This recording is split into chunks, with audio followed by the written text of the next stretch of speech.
the passing.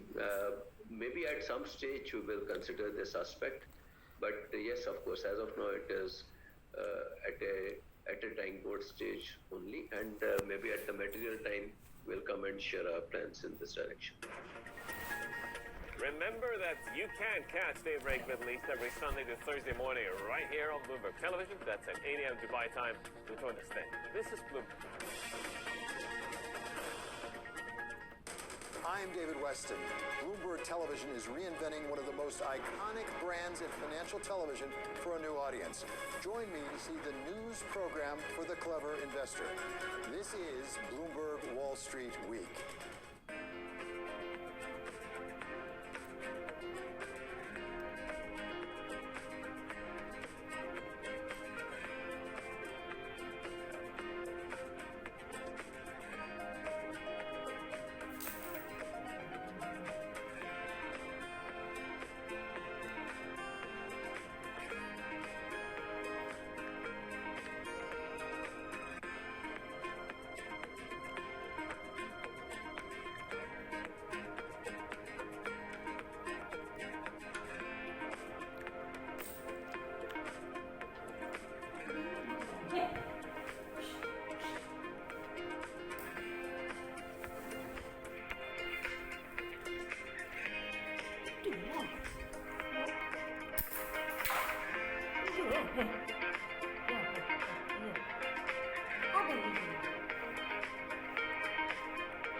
This is my kitchen table and also my filing.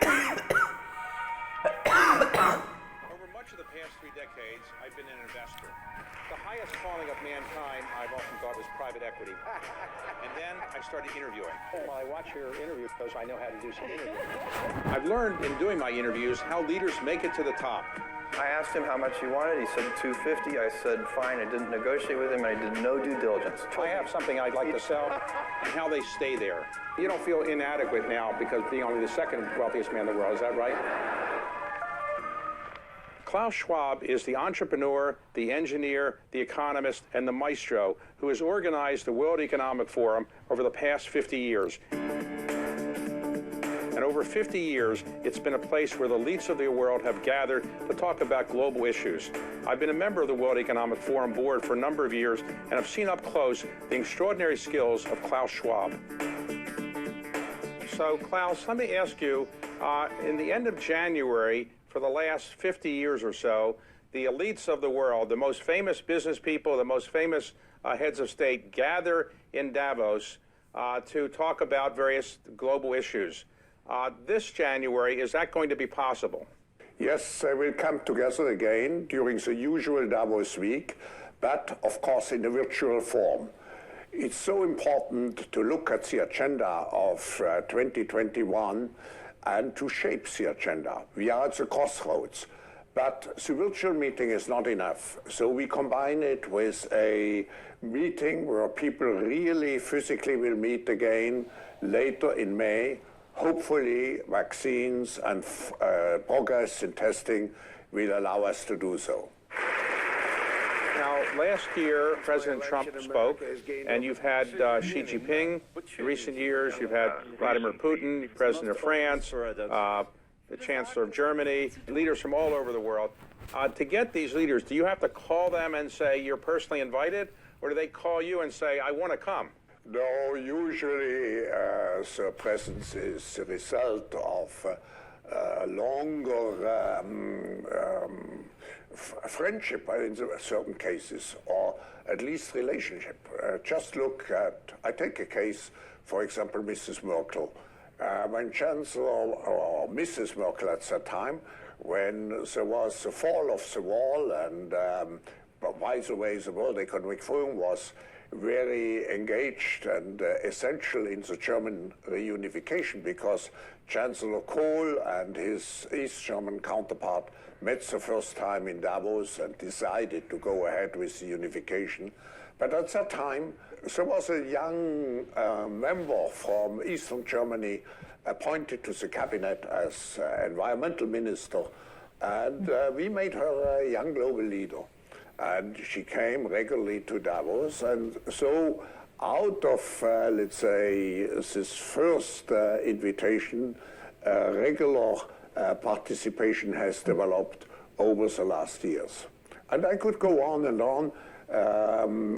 Usually the people who are coming to Davos are part of this, what I would call Davos community of regulars. So of all the famous people that have come to make speeches, who was it that drew the biggest attention of all the people you had? I think it's difficult because it was always related to the specific timing when someone came. For example, when President Trump came, he was the first year in the office. But for me, the most important or the most memorable participant certainly was Nelson Mandela. So, Klaus, you've got a lot of prominent people coming, business people, government people. Do they call you sometime and say, my hotel is not adequate, or I need more passes, or what are the complaints, and how do you shield yourself from all these complaints that people might make about they need a bigger hotel room, or they need more entourage passes or something? Because with most of those people I'm in touch more on an intellectual basis, on a political basis, on a conceptual basis. So fortunately, they don't always dare to call me if there are such matters, but they call my staff and really insist, because Davos is a place for skiing. The hotel infrastructure is not like in a big city, but I think everybody over time now accepts what is important is the personal contact, the frank exchange of ideas, so you make certain sacrifices in terms of your personal comfort. Why did you pick Davos? There are many great cities in Switzerland. Why did you not do it in Geneva where you were living, or why not some other resort in Switzerland? I wanted to avoid a big city. I wanted to create a true global village where people meet on the streets.